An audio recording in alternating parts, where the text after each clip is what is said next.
and we are uncivilized. Yeah. Because we let our own greed dictate the future. When my brother PLO told me that you're here, in fact today I was supposed to come, I saw the invitation quite late. I said, you know what, I must come. And I must come here because I've heard you speak and you speak your mind. And you influence so many of us. And some of us speak our mind. And we don't give a hoot in hell of who is there, what they think of us. We say what is in our hearts. But truth be told, we're inspired by those leaders who came before us, who were there in other countries, so that we can be able to make a difference in this world. I come from the people who have been terrorized, stigmatized, extremist measures for many years, you know, even until today. These guys here in their government, they are still terrorizing us. And if you ask them why, they'll tell you because last time when you were in power, you terrorized us.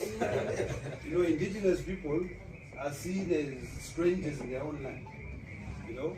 And sometimes when you go at it head on, you end up suffering. But we must tell them, just like we normally say, the majority will always have their way, but the minority will have their say. The Maasai people who I come from, who I'm a proud son of. And my story is very interesting because my grandfather immigrated from Tanzania. He was carried by the mother. I don't know who my great-grandfather is. You know, and I think that is what makes me a bit different. Because I was brought, my grandfather was brought into this country, finally migrated to Narok, where he was adopted there, and he became a local Maasai from Narok. The Maasais, for most of you who don't know, we are divided among clans, and I think that is the biggest problem, you know, that is destroying our independence and our civility. I come from a very small clan, but God has given me favor. My clan, we are only 4,000, so 4,000 votes.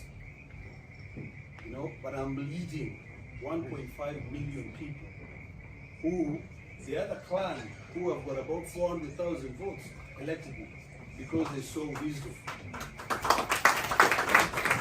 And when